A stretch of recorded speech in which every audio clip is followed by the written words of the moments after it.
Hola, buenos días o buenas noches, según corresponda. Yo soy Horacio Pérez y os doy la bienvenida al podcast Investigando la Investigación, el podcast donde hablaremos sobre temáticas muy relevantes dentro del mundo de la investigación, como en qué temas actuales y de impacto se está investigando en todo el mundo, cómo llevan a cabo su investigación los investigadores y cómo es su vida y día a día, qué les motiva a investigar y qué problemas se encuentran y resuelven para poder seguir adelante. Y además nos centraremos no solo en la investigación académica, sino también en la transferencia tecnológica y en cómo se realiza la investigación en las empresas.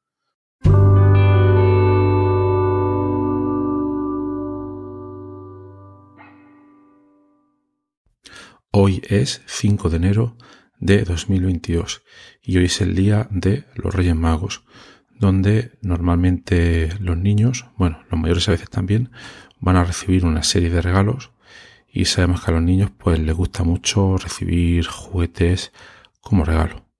Pero bueno, si no sois niños, si sois mayores, si sois adultos, no os preocupéis porque en el episodio de hoy y a todos que os gusta la bioinformática estructural, os voy a traer un regalo. Ese regalo es un juguete entre comillas, es un juguete serio y es una aplicación, es un software que se llama Fold-it. Es un software que permite jugar a plegar proteínas. Bien, primero vamos a revisar muy rápidamente qué es este problema, de lo que trata este problema de resolver proteínas.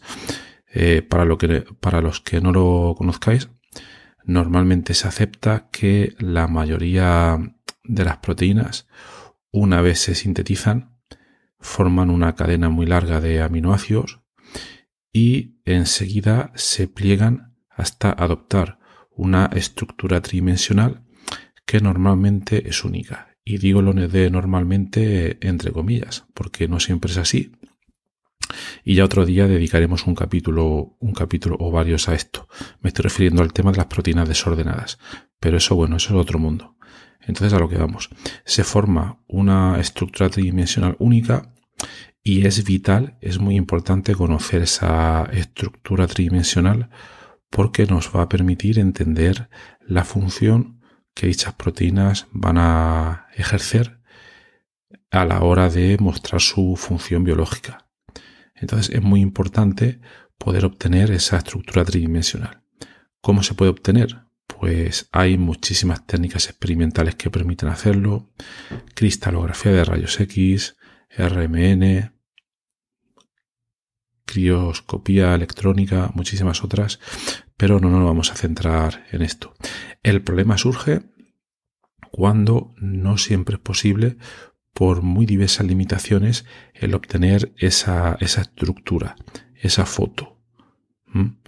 Entonces, ¿qué es lo que se puede hacer? Bueno, pues desde tiempos de bioinformática estructural y memoriales, lo que se hacía es recurrir a los consabidos modelos por homología, donde se intentaba sugerir, siguiendo ciertas técnicas, en base a estructuras que ya se conocían y que eran relativamente similares a la que queríamos predecir, se sugerían nuevas estructuras que fueran muy, muy parecidas, pero bueno, esta serie de metodologías tenían una capacidad de acierto muy, muy, muy limitada. Hasta que alrededor de 2008-2009 surgió un videojuego. Sí, en realidad se puede ver como un videojuego que se llama Fold-it. ¿En qué consiste este videojuego? Pues consistía en que el usuario, un humano, podía acceder a la secuencia de diversas proteínas y aprender a utilizar una serie de mandos, igual que los utiliza en un videojuego. A partir de una serie de mandos, o a partir del teclado, o a partir del ratón, o una combinación de todos ellos, jugar a ver qué pasaba cuando manipulaba con sus manos, con sus controles, la estructura de las proteínas, y entonces él podía ver, él o ella, cómo había una magnitud que se llama score, cómo esta magnitud disminuía y cómo íbamos de bien o de mal acertando a la hora de acercarnos a la estructura nativa tridimensional de dichas proteínas. Este videojuego nació, bueno, pues como muchos otros, como un proyecto muy temprano, pero luego fue cogiendo mucha fuerza y empezó a ser usado por una gran cantidad de usuarios en todo el mundo. Se liberó a través de la web y los usuarios podían acceder, descargarse la herramienta, y surgió una cosa súper interesante, que era el que se proponían una serie de competiciones. Había una proteína, se conocía su estructura, pero no se liberaba al público, y los participantes tenían que jugar, proponer diversas estructuras, y luego al final se mostraba cuál era de todas las que habían enviado los participantes, cuál era la más correcta, la que mejor se acercaba a la real. Y era muy interesante porque además, mirando los foros, hay unos foros bastante prácticos a los cuales pueden acceder todos los usuarios. Los usuarios comentaban técnicas para retorcer las cadenas de esa proteína, para ver cuáles eran las mejores estrategias para formar dichas estructuras. Para los neófitos, os podéis imaginar, es una sobresimplificación, pero este problema se podía ver como jugar al cubo de Rubik. Ya os aviso que es una sobresimplificación, pero para que os hagáis una idea, hay que controlar una serie de movimientos en un espacio multidimensional.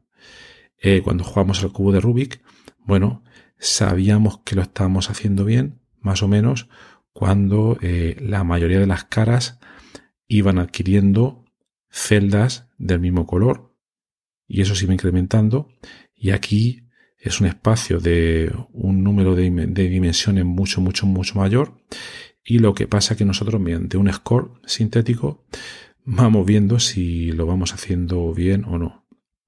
Bueno, pues lo más importante es que muchos usuarios, a raíz de comentar lo que hacían y cómo jugaban y cómo conseguían puntos, desarrollaron una serie de reglas que permitían acercarse muy rápidamente, a veces, no siempre, porque hay proteínas que son más difíciles que otras, a la estructura nativa de ciertas proteínas.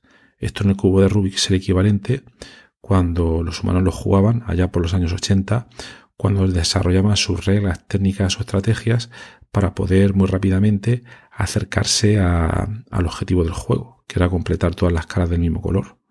Aquí es un problema muchísimo más complejo, pero muchos usuarios desarrollaron una serie de técnicas y estrategias, y luego, por consenso, se comentaban todas ellas y se priorizaban aquellas estrategias que utilizaban la mayoría de los participantes para poder plegar estas proteínas.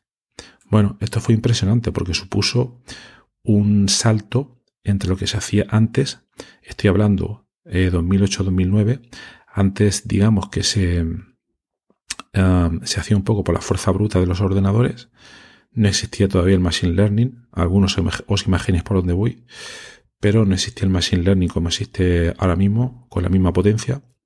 Y todo era un poco por fuerza bruta, métodos estocásticos, algunas veces por dinámica molecular, que algún día lo comentaremos.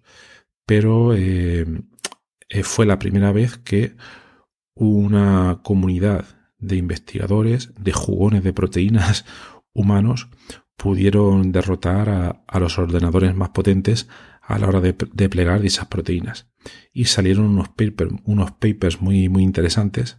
Os pondré los enlaces en la nota del programa, donde lo que se subrayó fue la importancia del trabajo en grupo online y descentralizado para resolver dichas estructuras. Bueno, pues el juego ha ido mejorando con el paso de los años. Los controles cada vez son más complejos, también son más precisos y bueno, y ha avanzado bastante. A día de hoy se ha visto un poco derrotado por la potencia de AlphaFold. AlphaFold lo comentaremos en otro episodio, pero básicamente es un sistema, si queréis, de inteligencia artificial que fue desarrollado por Google, por la parte de Google que se llama DeepMind, y que permite predecir estructura de proteínas con una calidad sin precedentes a la hora de compararlo con métodos previos que ya se estaban utilizando en la literatura. Esto, si seguís la informática estructural, seguro que lo conocéis, pero nada, simplemente comentar que mucho cuidado, porque tampoco es que sea el método definitivo y tampoco funciona 100%. Nosotros comentaremos dentro de poco alguna cosilla en esta dirección. Entonces, bueno, espero que os haya resultado interesante.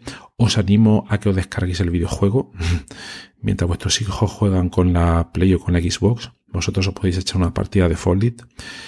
Y también comentaros que hay una novedad que permite no solo ya jugar a plegamiento de proteínas, sino a interacciones proteína-ligando en el proceso del descubrimiento de fármacos. Bueno, pues lo dejo aquí. Espero que os haya resultado interesante y os animo a que lo probéis y que si paséis noches en vela con videojuegos, que por lo menos sea con este, porque puede ayudar mucho a la humanidad.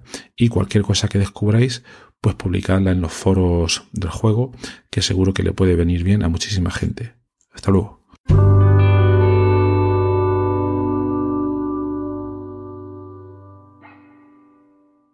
Gracias por estar ahí y por escuchar este podcast. Os recuerdo que en la nota del episodio tenéis los detalles sobre muchas de las cosas que hemos hablado hoy y también un formulario donde, si quieres, puedes opinar sobre el podcast, para bien o para mal, como quieras, estás en todo tu derecho, y también sugerir, si quieres, un próximo entrevistado o tema que está relacionado con la investigación, claro. Pues tu opinión me parece muy importante, tanto a mí como a toda la audiencia de este podcast que va creciendo y que va contando muchas cosas interesantes. También comentar que si te interesa alguna de las técnicas que hemos mencionado hoy de manera muy breve en el podcast, me puedes contactar directamente y te puedo dar más detalles.